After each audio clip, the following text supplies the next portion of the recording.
Hello friends, welcome to cook with Padma channel. பசங்க எல்லாருக்குமே school திறந்தாச்சு. Lunch பாக்ஸ்க்கு விதவிதமாக நம்ம லஞ்ச் ரெடி பண்ணி கொடுத்துட்டு தான் இருப்போம். பசங்க எப்படி கேட்பாங்கன்னா, ரொம்ப காரமாக இல்லாமல் இஞ்சி பூண்டு பேஸ்ட்லாம் போட்டு ரொம்ப ஃப்ளேவராக இல்லாமல் மைல்டாக இருக்கணும், டேஸ்ட்டாகவும் இருக்கணும் அப்படி தான் கேட்பாங்க.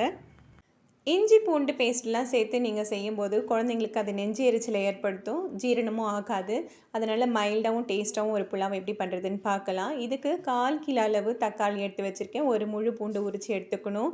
இதோட லவங்கம், பட்டை, பிரிஞ்சி இலை இதெல்லாம் எடுத்துக்கணும். 1/4 கிலோ வெங்காயம் கட் பண்ணி வச்சுருக்கேன். புதினா, கொத்தமல்லி, பச்சை மிளகாய் ஒரு நாள் கட் பண்ணி எடுத்து வச்சுட்டு, ஒரு 2 ஆழாக்கு புழுங்கல் அரிசி, சாதம் வடிக்கிற புழுங்கல் அரிசி தண்ணியில் ஊற வச்சுருக்கேன். பட்டாணியை நைட்டே ஊற வச்சுட்டு வேக வச்சு எடுத்து வச்சுருக்கேன்.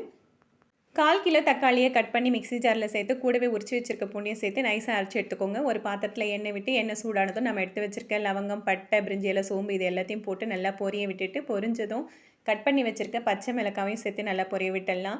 இதோட கட் பண்ணி வச்சுருக்கேன் வெங்காயம், புதினா, கொத்தமல்லி இது எல்லாத்தையும் சேர்த்து நல்லா வதக்கிடணும். வெங்காயம் கண்ணாடி பதம் வர வரைக்கும் நல்லா வதக்கிடுங்க. இதில் இஞ்சி பூண்டு பேஸ்ட்டு கட்டாயம் சேர்க்கவே கூடாது. பூண்டு மட்டும் சேர்த்துக்கலாம், நல்ல வாசனையாக இருக்கும். இஞ்சும் பூண்டும் சேரும்போது தான் நெஞ்சு எரிச்சலை தூண்டும், அது சேர்க்காதீங்க. வெங்காயம் நல்லா வதங்கினதும் நம்ம அரைச்சி வச்சுருக்க தக்காளி கூடவே மஞ்சள் தூள் சேர்த்து நல்லா வதக்கிடணும். தக்காளி அரைச்சி சேர்க்கறதுனால டேஸ்ட்டும் சூப்பராக இருக்கும், சீக்கிரமும் வதங்கிடும்.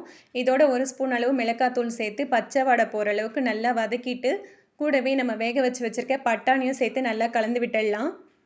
பட்டாணி ஏற்கனவே வெந்திருக்கு. இந்த மசாலாலாம் இதில் நல்லா மிக்ஸ் ஆகணும். அதுக்காக பட்டாணி சேர்த்து நல்லா வதக்கிட்டு, இதோட தண்ணி சேர்த்துக்கலாம். 1 கப்புக்கு 3 கப் அளவு தண்ணி சேர்க்க போகிறோம். நான் இன்றைக்கி இந்த டம்ளரில் 2 டம்ளர் அளவு அரிசி எடுத்திருக்கேன். அதனால் 6 டம்ளர் தண்ணி சேர்த்துக்கிறேன். நீங்கள் குக்கரில் சேர்த்து செய்கிற மாதிரி இருந்தால் அதுக்கேற்ற மாதிரி நீங்கள் தண்ணி சேர்த்துக்கோங்க.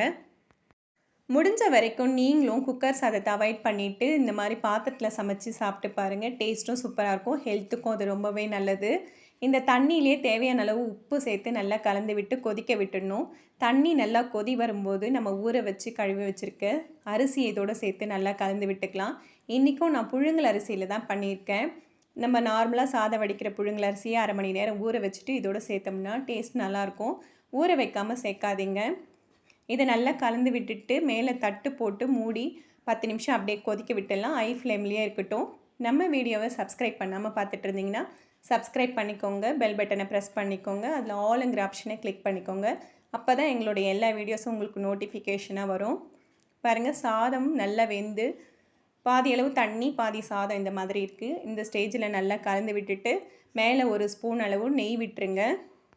இந்த மாதிரி மேலே நெய் போடுறதால சாதம் ஒன்றோடு ஒன்று ஒட்டாமல் குழையாமல் நல்லா உதிரியாக இருக்கும். டேஸ்ட்டும் மனமும் சூப்பராக இருக்கும். நெய் போட்டுட்டு மேலே ஒரு தட்டு போட்டு மூடி அதுக்கு மேலே ஒரு பாத்திரத்தில் தண்ணி பிடிச்சி நல்லா வெயிட் மாதிரி வச்சு அடுப்பை ஸ்லோ ஃப்ளேமில் வச்சு 5லேருந்து 7 நிமிஷம் அப்படியே விட்டுருங்க.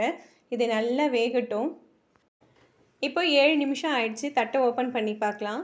சாதம் நல்லா வெந்திருக்கு, உதிரியாக வந்திருக்கு. இப்போ அடுப்பை ஆஃப் பண்ணிவிட்டு நல்லா கலந்து விட்டுக்கோங்க. இந்த டொமேட்டோ பாத்தோட கொஞ்சம் பொரியல், கொஞ்சம் தயிர் பச்சடி, கொஞ்சம் சாலட் இந்த மாதிரி கொடுத்து அனுப்பி பாருங்கள். கட்டாயம் உங்கள் வீட்டு குட்டீஸ் விரும்பி சாப்பிடுவாங்க. இன்றைக்கி நான் என் பசங்களுக்கு இந்த டொமேட்டோ பாத்தோட கொஞ்சம் கோவக்காய் பொரியல், கொஞ்சம் தயிர் பச்சடி சேர்த்து கொடுத்து அனுப்பியிருக்கேன். இதுதான் எங்கள் வீட்டு லஞ்ச் பாக்ஸ் ரெசிபி. இந்த வீடியோ உங்களுக்கு பிடிச்சிருந்தால் லைக் பண்ணுங்கள், உங்கள் ஃப்ரெண்ட்ஸ் எல்லாருக்குமே ஷேர் பண்ணுங்கள். தேங்க்ஸ் ஃபார் வாட்சிங்.